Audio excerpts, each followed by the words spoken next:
ये है कृषि दर्शन। किसान भाइयों नमस्कार। भारत सरकार के कृषि मंत्रालय के कार्यक्रम कृषि दर्शन में आपका स्वागत है। हमारे किसान भाई बहनों का रुझान पशुपालन व्यवसाय की तरफ बढ़ रहा है और पशुपालन में मुख्यतः अगर हम बात करें बकरी पालन की, तो बकरी पालन व्यवसाय एक ऐसा व्यवसाय है जहां कम लागत में अधिक मुनाफा कमाया जा सकता है। तो जो हमारे युवा किसान साथी बकरी पालन की शुरुआत करना चाहते हैं, वह बकरी की नस्ल का चुनाव कैसे करें, उनका आवास प्रबंधन कैसे करें, आहार प्रबंधन कैसे करें, जिससे कि वे बकरी पालन को एक अन्य आय का जरिया बना सकें। इन तमाम बातों पर कार्यक्रम में आज जानकारी लेंगे और इन बातों पर जानकारी लेने के लिए कार्यक्रम में आज हमने आमंत्रित किया है हमारे आज के विशेषज्ञ, जो कि एक प्रगतिशील युवा किसान है और साथ ही साथ राष्ट्रीय पशुधन मिशन के लाभार्थी भी हैं। तो किसान साथियों, आइए आपको मिलवाते हैं हमारे आज के विशेषज्ञ श्री वीरेंद्र कुमार लुणू जी से। वीरेंद्र जी, आपका हमारे कार्यक्रम कृषि दर्शन में बहुत बहुत स्वागत है। सर प्रणाम, स्वागत है वीरेंद्र जी। क्योंकि कार्यक्रम में आज हम बात कर रहे हैं बकरी पालन के बारे में, तो जो हमारे युवा किसान साथी बकरी पालन व्यवसाय की शुरुआत करना चाहते हैं, वह किस प्रकार से इसकी शुरुआत करें, क्या रूपरेखा बनाएं, किस तरह से अपना मैनेजमेंट देखें जिससे वे इस व्यवसाय की शुरुआत कर सकते हैं। बकरी पालन की बात करें तो सर्वप्रथम जो भी नया एंटरप्रेन्योर है या जो फार्मर है, सर्वप्रथम उसको ये ध्यान रखना है जो उसकी लोकल ब्रीड है, सर्वप्रथम पहले उसे वेरीफाई करना है कि यहाँ उसकी स्टेबिलिटी क्या है।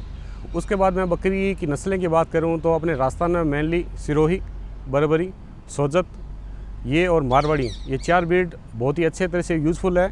और अगर इसको कॉमर्शियल की बात करें तो अपन सिरोही और सोजत जो आज के टाइम में सबसे अच्छी मार्केट है, तो किसान भाई इन चारों से अपनी शुरुआत अच्छे से कर सकता है।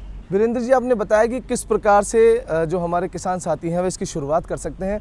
अब क्योंकि आपने बात की नस्ल की, तो राजस्थान प्रदेश में अगर हम बात करें तो ऐसी कौन सी मुख्यतः नस्लें हैं जिनका चुनाव किसान भाई कर सकते हैं, और मुख्यतः नस्लों की अगर हम बात कर रहे हैं तो नस्लें ऐसी हों जिनसे अधिक मुनाफा किसान साथी कमा सकते हैं, तो वो बताइए आपने प्लीज़। नस्ल की राजस्थान में बात करें तो यहाँ पर मुख्यतः सिरोही और बीटल, मारवाड़ी और सोजत, ये चारों बहुत ज़्यादा क्या नाम उपयोग मिली जा रही है। इसका मेनली कारण क्या है कि जो सिरोही की बात करें तो सिरोही में इसका क्या वेट गेन बहुत अच्छा हो रहा है, प्लस जो प्रोडक्शन चाहिए वैसा आता है। प्लस अगर मैं इसकी बात करूँ बीटल की, तो बीटल की हाइट, वेट, बच्चे जो आते हैं वो भी बहुत अच्छे आते हैं। और सबसे जो बेस्ट की बात करूँ सोजत, जो अपने कलर की वजह से बहुत ज़्यादा उपयोगी हो रही है, प्लस मारवाड़ी जो अपने लोकल पूरी राजस्थान में उपयोगी है। अब अगर इसको पूर्णतः कॉमर्शियल की बात करें तो सारा रोल इसमें जो है वो आपके मेल का है। आपके पास अगर अच्छी बकरियाँ हैं, अगर आपका मेल अच्छा नहीं है तो जो कॉमर्शियल प्रोडक्शन लेना चाहिए वो पॉसिबल नहीं है। तो सबसे मेरा सजेशन किसान भाई से है कि जितना इम्पोर्टेंट फ्लॉक में बकरी का है, उससे सब ज़्यादा इम्पोर्टेंट है आपके मेल का। आप जब भी मेल का चुनाव करें, सबसे उसके जो मदर फादर है उनका पूरा रिकॉर्ड रखें और उसके बाद में ही आप जो बकरी और बकरा करें इसको खरीदें। वीरेंद्र जी, क्योंकि कार्यक्रम की शुरुआत में हमने आपको बताया कि आप राष्ट्रीय पशुधन मिशन के लाभार्थी भी हैं, तो राष्ट्रीय पशुधन मिशन में आपका सिलेक्शन किस प्रकार हुआ? क्योंकि आप एक लाभार्थी हैं, तो आपकी यात्रा इसमें किस प्रकार रही? आप इस बारे में थोड़ा सा हमें और हमारे किसान साथियों को बताइए। मैं मेरे NLM की बात करूं तो मैं दिसंबर लास्ट 2020 में मैंने अपने SKR यूनिवर्सिटी से एक ट्रेनिंग की थी जो हमारे IFS यूनिट में थी। जब मैंने वहाँ पहली बार बकरी पालन, पोल्ट्री और अन्य डेयरी प्रोडक्ट को देखा, तब मेरे विचार आया कि इसे बड़े लेवल पर करना है। तो उसी समय अंतराल में मुझे नाबार्ड बीकानेर और NRCC डायरेक्टर साहब ए साहू की वजह से हमें एक ट्रेनिंग का मौका मिला CSWRI अभिकानगर टोंक, जिसमें हमें वहाँ के डायरेक्टर डॉक्टर अरुण कुमार जी तोमर साहब ने हमें पूरा जो बकरी पालन के विस्तार से उसका बताया। तो मेरे NLM में जो सिलेक्शन है, मैं उसको पूरा जो आधार मानता हूँ, उस ट्रेनिंग को मानता हूँ, जिसकी वजह से ये मौका मिला। मेनली क्या होता है कि हम जो अपने जो लोकल एरिया में हम लोग जो ये चीज़ें देखते हैं ना, उसमें हम लोग उसको कॉमर्शियल में समझ पाना बहुत मुश्किल है। लेकिन जब हम किसी बड़े संस्थान में वहाँ की नस्लों को, उनके रख रखाव को, सभी को जब वहाँ मैंने देखा, तब मेरे मन में ये विचार आया कि मैं भी इसको बड़े लेवल पर करूँगा। जब ट्रेनिंग लेने के बाद उसके बाद में हमें जस्ट 3 या 4 महीने के बाद में किसी व्हाट्सएप के माध्यम से NLM के बारे में पता चला। उसके बाद मैंने खुद मेरे स्वयं के स्तर पर NLM का फॉर्म भरा। उसके बाद में हमारा आवेदन यहाँ पशुधन बोर्ड जयपुर में गया। उसके बाद में जब भी जिस आधार पर हमारा सिलेक्शन हुआ, सिलेक्शन के आधार पर हमने बैंक से लोन लिया। बैंक से लोन होने के बाद हमारा आवेदन भारत सरकार में सब्सिडी लिए किया और मुझे खुशी है कि राजस्थान की पहली सब्सिडी मुझे लेने का अवसर मिला। तो इसमें जो उसमें सबसे बड़ा रोल मानता हूँ मेरे लिए वो ट्रेनिंग का आधार था। उस ट्रेनिंग में मुझे हर वो चीज़ें बारीकी से पता चली। इसके लिए मैं मेरे डायरेक्टर साहब अरुण कुमार जी तोमर साहब, NRC डायरेक्टर ए साहू सर और नाबार्ड का बहुत विशेष धन्यवाद देता हूँ, जिसकी वजह से मुझे ये मौका मिला। NLM की बात करें तो ये भारत सरकार की बहुत ही शानदार स्कीम है। इसकी सबसे अच्छी बात क्या है, क्या है सबसे बड़ी प्रॉब्लम आती है लोन लेने में, कि सबसे मेन रोल होता है लोन का। लेकिन भारत सरकार ने इसमें अच्छी सुविधा ये की है कि आपको जो लोन लेना है उसका 50% लेना है, तो इससे बैंक भी आपको लोन देने में आसानी रहती है। प्लस उस आज से पहले क्या होता था कि जो भी सब्सिडी थी वो 3 साल के लॉकिंग पीरियड में थी, लेकिन भारत सरकार ने किसानों की समस्याओं को समझा और ये जो NLM स्कीम है इसके अंदर सब्सिडी 2 पार्ट में कर दी। और सबसे अच्छी बात है कि इसमें जो 50% लोन और 50% है, और जब भी आप लोन में खाली 25% बैंक से डिस्बर्स करा के कंस्ट्रक्शन करते हैं, उस कंस्ट्रक्शन के बाद जब भी आपका वेरिफिकेशन हो जाता है उसके बाद में 2 या 3 महीने में सब्सिडी आ रही है। मुझे खुशी है कि मुझे सब्सिडी मिली और मेरे बाद में बाकी जो भी किसान भाई है वो सारी सब्सिडी मिल रही है।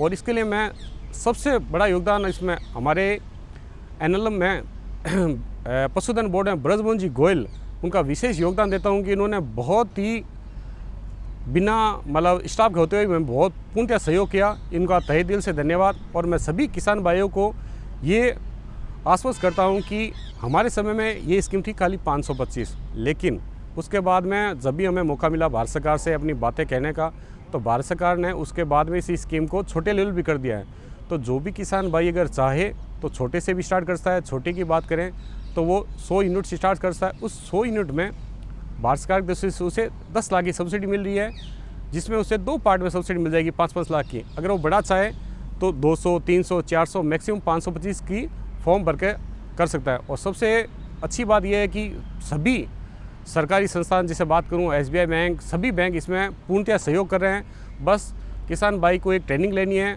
और मेरा ट्रेनिंग के लिए सभी पूरे भारत वर्ष या जो किसान को एक निवेदन कर रहा हूँ, जो आप ट्रेनिंग ले रहे हैं वो प्राइवेट से न लेके आप लें गवर्नमेंट संस्थान। आज CSW आ रही है, वो ट्रेनिंग दे रहा है, CRG मखदूम वो आपको ट्रेनिंग दे रहा है, राजूआ साहब को ट्रेनिंग दे रहा है, सभी KVK ट्रेनिंग दे रहे हैं, सभी PVK दे रहे हैं, प्लस आत्मा भी ट्रेनिंग दे रही है। और अगर कोई भी किसान भाई 20 फार्मर एक साथ अगर किसी भी KVK किसी PVK जाकर एक साथ अप्रोच करते हैं, उनको निःशुल्क ट्रेनिंग दी जा रही है। इसलिए मेरे किसान भाई से निवेदन है कि भारत सरकार आपको पूर्ण सपोर्ट करिए, इसका फ़ायदा लिया जाए। वीरेंद्र जी, ये तो आपने अपनी यात्रा के बारे में बताया कि किस प्रकार से आप राष्ट्रीय पशुधन मिशन के लाभार्थी बने और हमारे युवा किसान भाइयों के लिए आप एक रोल मॉडल हैं। अब आपसे हम ये जानना चाहेंगे कि आप अपने फार्म को किस तरह से वैज्ञानिक तरीके से सुनियोजित करते हैं, उसमें आवास प्रबंधन, आहार प्रबंधन कैसे करते हैं बकरियों का, जिससे कि आप अच्छा मुनाफा कमा सकें, और हमारे युवा किसान साथियों को इस बारे में बताइए। मैं भी जब मैंने स्टार्ट किया था, मैं भी जो पुश्तैनी तौर पर जो कार्य हो रहा है उसी प्रकार से मैं इसका पशुपालन कर रहा था।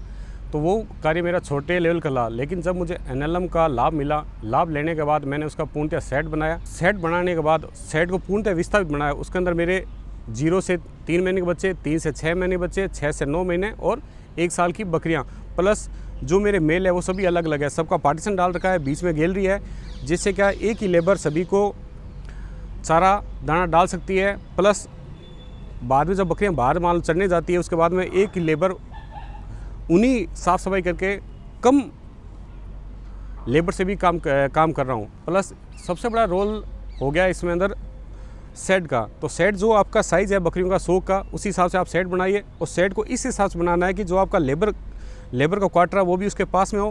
प्लस आप जब उसका जो फीड का जो बनाएं सेट, उसे दूर नहीं बनाएं, एकदम पास में, जिससे क्या है आपकी जो कम लेबर में कार्य हो उसके। फिर सबसे बड़ा इसमें रोल है आहार प्रबंधन का। तो मेरा किसान भाई से ये निवेदन है कि जब भी आप स्टार्ट करें इसको, तो उसी वक्त आप क्या करें, इसमें जो भी बकरियां जो पौधे खा रही, जैसे सहजन है, मोरिंगा है, नीम है, वो पौधे उसी टाइम लगाएं, जिससे 5-7 महीने में 1 साल के अंदर आपके जब ये पौधे बड़े हो जाएंगे तो आपके एक फीड का खर्चा बच जाएगा।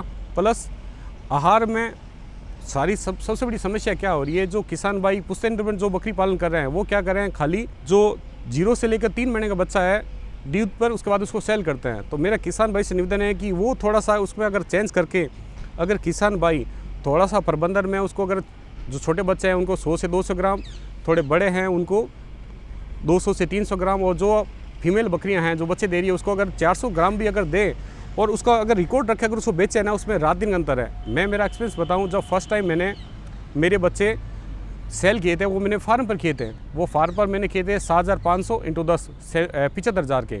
फिर मैंने कोशिश ये की कि क्या मैं खुद मार्केटिंग कर सकता हूँ, तो मैंने मेरे कुछ बकरे जो मैंने रखे थे उनको मैंने खुद उनको सेल किया। उसका मैंने रेशियो देखा तो रेशियो जस्ट डबल था।